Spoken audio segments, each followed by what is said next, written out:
Hello, people. It's your boy Usmaan back again with another match preview. I'm joined here by my brother Was. How you doing, Was? I'm good, thank you. Good to have you back. As always, drop a like, subscribe. We're trying to get to 500. We've reached our 350 target, so I just want to say thank you for everyone that's subscribed and shown love. We really do appreciate it. But yeah, like I said, keep obviously sharing the content. We do it daily, so hopefully we can keep you up to date with that. And also, stay tuned for the fan cams. We'll be back tomorrow. It was a massive success. And the player ratings, I know there's a bit of controversy in the player ratings, but stay tuned. Anyways, as you can see, I've got my Chelsea blue on in memory of their fantastic result yesterday. Ross, we've got to start there before we go into our preview, mate. How are you feeling after knowing that it's literally in our own hands now? Chelsea have dropped the ball. Well, I told you that Chelsea would lose. I was so confident in Sheffield United doing the job. And you were like, no, maybe a draw.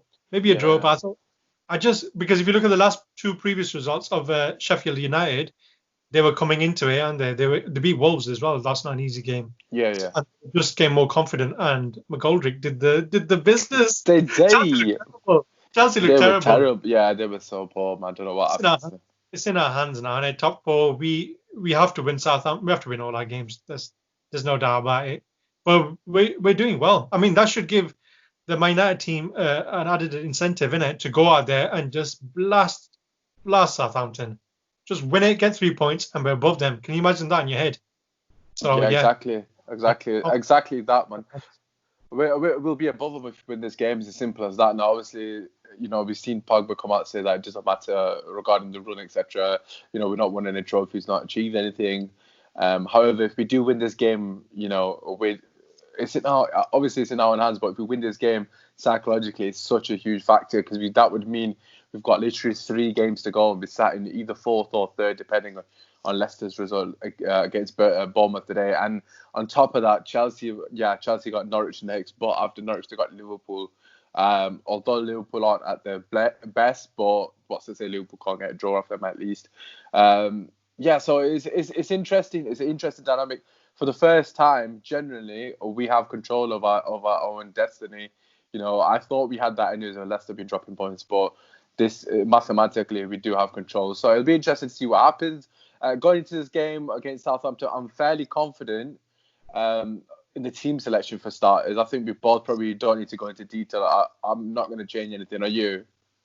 I'm never going to say any changes this time because he's going to go with the same lineup. Yeah, well, obviously for me personally, I don't see why you would change it. My only concern is going into this game, and it's not really a massive concern, is I've seen a bit of a pattern against Bournemouth and against Aston Villa, and it's quite evident that the first 25 minutes in both games, I suppose, the Bournemouth game, both games we were very poor, we were very slow at the blocks, and in general, just in terms of getting a foothold in the game, it seemed to take us a while to get going. Was, have you got any thoughts on that? Yeah, I noticed that too. You're right there. It could be a bit of fatigue coming into it as well. But, I mean, like we said, Chelsea losing yesterday, they've given us such a boost that they're going to come flying out of the traps tomorrow, I think. So there's no excuse. You win that game and you go above them. Simple as that. So that should be added incentive to come out firing and getting the goals early as well. But I can see your point. With the previous 2 games, we have been the first 20 minutes, especially against Aston Villa, we were kind of poor and we were on the back foot slightly, and almost the defenders were under it. Yeah, they were struggling a bit in the start. Wan-Bissaka got caught out a couple of times. So yeah, we need to come out quick, like we did against Sheffield United and stuff like that, and just get the early goal and not relax, but take it easy a bit. Play with a bit more confidence, play within yourself, kind of thing, because you got the quality there, isn't it? Yeah, obviously the Sheffield United performance was a perfect performance, and of course we are at Old Trafford, so that does give me a bit more confidence in terms of the way, obviously Southampton, are going to set out. I think again another concern, another thing that we need to be wary of going into this game. Of course, we know about Danny Ings. Again, we saw against Bournemouth the opportunity for teams to catch us out. On the break, we were getting exposed, especially down the flanks, because of course our fullbacks push so far up the pitch, which I completely agree with. I'm happy that we are playing, that aggressive and having our fullbacks practically in left left wing and right wing positions, that's fine. But we are susceptible to the counter attack, and they have got quality in their team to find not just to get ins running in behind, but the ball from Ward-Prowse, for example, who's got the ability to pick that pass, and obviously Armstrong, who has been on good form off late as well. Do you have any sort of worries regarding potentially Maguire in a 1v1 situation? Because they have got, Southampton got, obviously we know about Redmond as well as a good player, but he's on Wan-Bissaka's wing, so I'm not as worried about him. But do you have any thoughts that they can potentially hurt us? I mean, they're quite an organised team. The manager's decent. He's got them drilled really well. They score all types of goals as well. You saw against Man City the other day, I think they beat him 1-0, didn't they? Yeah, Adams scored. So they're quite organised, and they can they usually play counter attack as well with Redmond, but they break quite quickly. Danny Ings, I'm not worried about his pace against Maguire, but he's so clinical though. Very he can clinical. Score all types of goals, from outside the box. So if you give him any kind of space in that, he would shoot. I mean, De Gea is really good as well, but I mean, the way the Ings is shooting, everything seems to be hitting the net as well. So you got to be a bit careful with Ward-Prowse. He's decent as well. Redmond, if he's on Wan-Bissaka's side, I think Wan-Bissaka's got a point to prove, especially after last game. He will want to rectify that as well. Not that he was really, really poor, but to his standards. He'll want to go from a 4 to at least a 5, innit? Adam's going to switch. He'll be back on it. I think Ollie won't let him slack because he's set such a high standard from that side. And then Luke Shaw's looking all right as well, to be honest. I think we got too much of a threat again for Southampton. I don't know what they like at the back, but they don't concede many. They haven't conceded many in the last couple of games. Again. And I think I wouldn't. If I was Ollie, I wouldn't change the way we're playing. I think we should go front foot, and even if they do try to score on that, it shouldn't be a problem. We should outscore them. I think we should, try outscoring because we've got too much threat. And Rashford's coming back into as well. Watch out for that kid. Yeah, I agree. We do have too much threat going forward. I believe, if I'm not mistaken, they've conceded only 4 goals in their last 5, which does indicate they have got, obviously that clean sheet came against Manchester City, as we know. It's interesting couple of points that you made. I think first and foremost, it's very important the job that Matic is going to do in most of these games, in particular this one, because I do agree Southampton have got the ability to spring the break very quickly.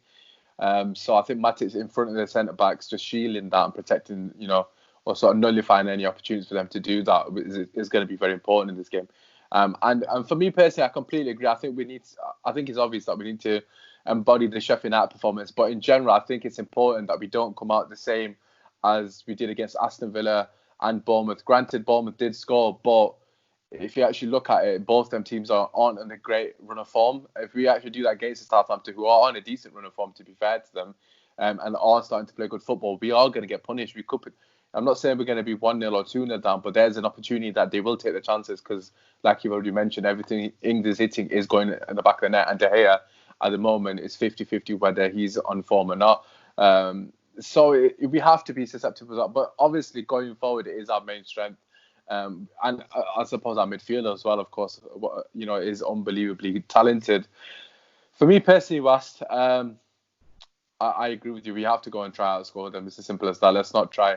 We need to be brave here. We need to go for it. If we give them an opportunity to get settled, then they are a good team. Just quickly before we move on, I just want to talk about their threat from set pieces.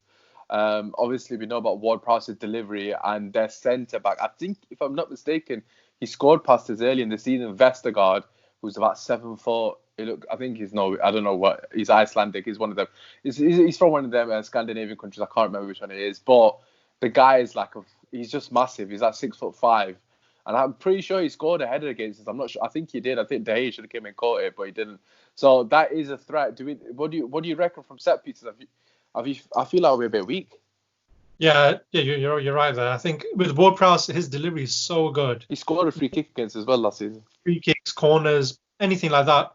He's really, and they're quite clever as well. They mix it up a bit, and you can tell they're well drilled and stuff in training. But I'm not going to lie. I don't know much about that, but I remember the tall one. Yeah, he's the one that scored. Vestergaard. I think he may have scored. It's Vestergaard and Stevens, actually. Stevens is not bad centre back either. You've got someone like Maguire who's got a good aerial ability. That should cancel him out, hopefully. Yeah. But other than that, I think I think we need to play on the front foot and we need to play to our strengths. Yeah, we understand how you don't get caught on the counter, this, that, all that business. But if you play to your strengths and make the attack the best form of defense kind of thing, and attack from the front, obviously, Yeah. I think we got too much for them. They are quite disciplined. I saw against Man City, their goal got kind of peppered. Man City, they create a lot of chances.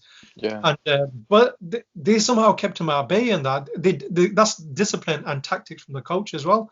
Yeah. So they're not going to be easy, but I feel that they want to play football as well. There's not one of those teams that can sit back for too long. If they concede early, which I think they might, someone like say Martial scores or even Rashford, if we get an early goal, then they're going to come out. They're not going to be sitting back then. So the game changes. It all comes down to that early goal. But if we play like we did against Bournemouth and Aston Villa and we were slow, they're going to frustrate us. And the longer it goes on 0-0, I think it'd be one of those ones where they can nick a goal out of a set piece, like you said. So yeah, get the goal early, finish the job like we've been doing. I mean, like we've been doing, we're doing really well. Before the drinks break, if you can get a goal by then, you're loving it, innit? Then you get the confidence and a couple of more goals come in because they open up and spaces are there. So yeah. Yeah, no, completely. I think with most games against teams that potentially are going to part the bus, the first goal and in particular the early goal, it just knocks the stuffing out them, so to speak. And on top of that, I think Southampton naturally do want to play football. So I think they're good at football. Exactly, they're good footballing team. So hopefully them two factors play in our benefit. Because of course we know if any team comes out and plays toe to toe with us, who aren't of similar caliber, we'll pick them off at ease. We've got too much quality, and I think we've seen that not only in counter attack but ability, for Bruno and Pogba to pick that final killer ball. So it's it's nice to just sit here and talk about how good we are going forward, because we've had so many years of us having not just Pereira and Lingard, but just inability to break a team down, and I'm sat here confident that we have the ability to do that. So on that basis, of course, we can sit and laud the United players, but we all know about the abilities that we have going forward. I think it's quite clear that their main threats are going to be from set pieces, definitely from Vestergaard and on the break. So let's talk about the score prediction. I'll let you go first. I feel like you've been closer. Before we do the score prediction, I just want to make a point. Basically, I think because of Greenwood, his success the last couple of games, I think they're going to be not man marking him, but they'll be more wary of him, his threat.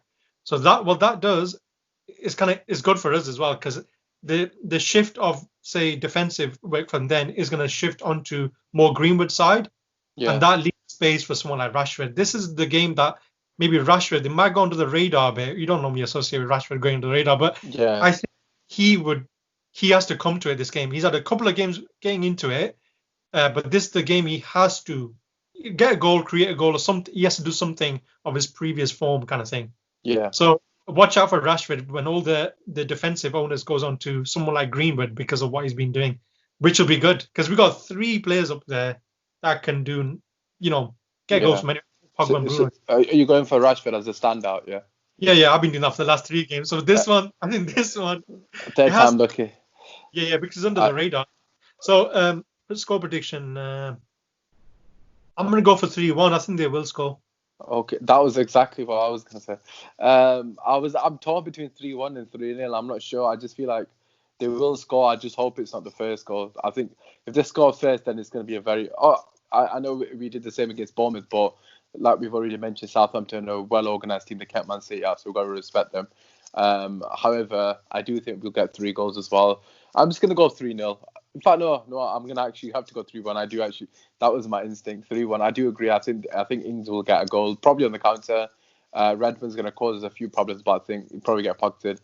But that point you made about Rashford, I think that's a very valid point, and I'm sure in the fan cams after the game, you're going to be telling me, Usmaan, I told you. So hopefully you are saying that because it means we've won and Rashford's had the performance that his last couple of games have deserved, and he gets the plaudits. I think Greenwood's going to have to play the unselfish role that Martial's been doing. So which is a good thing for us because the teams are so wary of Greenwood, what he's done the last 2 games, you can't not pay attention to this kid anymore. So you tend to defend, you tend to close the space when he's coming in because he can go past the man and that. So if he's clever and Solskjaer's, tactically give the ball, obviously get Greenwood running into the space and then switch the ball to someone to, like, say, Rashford, who should be in space. That's my thing. So let's see how it goes. And if Rashford comes into the centre more, maybe Martial push up to the left, I think that's where we can hurt them. We can hurt them from anywhere now. I'm so confident. Okay, well, you heard it here first. Rashford's going to be the star man according to us. And to be fair, the points that you made are all very valid in terms of teams are probably going to be more wary of Greenwood given his current form. Hopefully you're right. And that's the beauty of our team at the moment. Again, something we've not been able to say for a long time. You man mark a Pogba, Bruno will hurt you. You man mark Bruno, Pogba will hurt you. You can't mark them all because you haven't got enough players. So simple as that. That's what makes a good team. And apart from that has been your match preview. I think we've both gone for 3-1. I'm going to have to stick with 3-1 as well because that was exactly what I was going to say. Drop a like, subscribe. As we mentioned at the start of the video, the fan cams will be out, the player ratings, etc. So stay tuned for them. Exciting things to come from this channel. Hopefully you guys can be part of the journey. And also check out the other socials in the comment section. We do have a Facebook page and a Twitter page that we are also, posting a lot of content. In fact, Instagram as well. So stay tuned to those as well. We're going to get to 500 subscribers, guys. Come on. Anyways, it's been your boy, Usmaan. Come on, United. Come on.